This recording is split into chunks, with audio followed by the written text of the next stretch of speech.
Hello, my lovelies. It's Susanna, and today I want to show you how to find out how large the angle alpha in this pentagram is. In general, a pentagram consists of 5 lines of equal length. So we have these 5 lines here that create this shape of a star. And the star then consists of these triangles here on the outside, and here in the center we have a pentagon. And the angle alpha is not only here, but it is also up here and here at this point, and also at all the other points. So how can we find alpha then? Well, alpha is part of this triangle here. And because everything is symmetrical in a pentagram, we know that this side here has the same length as this side here.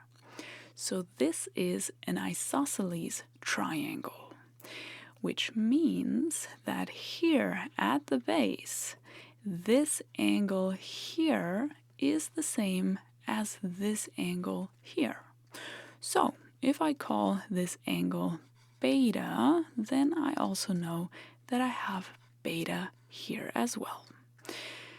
And if we knew beta, then we could also find alpha, because all 3 angles in a triangle, if we add these 3 angles, we always get to 180 degrees in total.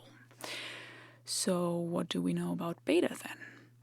Well, not a whole lot yet, but maybe we can take a look at this adjacent angle here next to beta, because they lie here on the same line.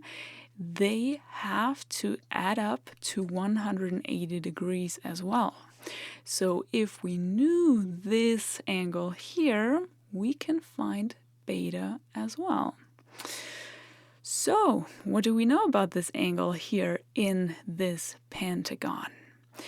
Some of you might know by heart how large an angle in a pentagon is, but if you don't know it, and I think most people don't know that, which is totally fine, but if you don't know it, we can divide this pentagon, for example, into triangles.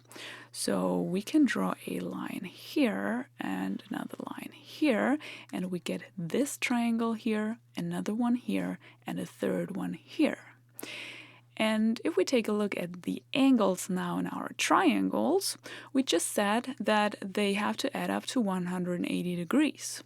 So in this first triangle, if we add this angle, this one, and this one, we get 180 degrees. If we do the same in the second triangle, so we take this angle here, this one here, and this one here, if we add them, we get another 180 degrees. And the same in the third triangle, if we take this angle here, this one here, and this one, we get another 180 degrees. So these green highlighted angles, if we take a look at this one, this is an angle in the pentagon. If we add these 2 adjacent angles here, this is another angle in the pentagon. The same thing here, here, and the 5th angle of the pentagon. And if we add all these angles, all these green highlighted angles, what do we get? We just said each time we get 180 degrees. So we have 3 triangles, so we get 3 times 180 degrees, which would be 540 degrees in total for all angles together in a pentagon. But we only need one angle of the pentagon. Well, this is a regular pentagon, so all angles are the same. So we just have to take the total amount of angles, so 540 degrees, and divide it by 5 angles so that we know how large one angle is. If we do this, we get 108 degrees for one of these angles. So if I erase this here, we know that we have 108 degrees here. Great. Now we can find beta, because these two together have to be 180 degrees. So we need another 72 degrees here to get to 180.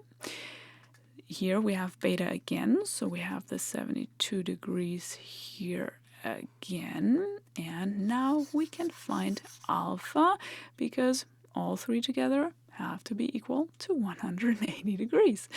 So 72 plus 72 equals 144 degrees.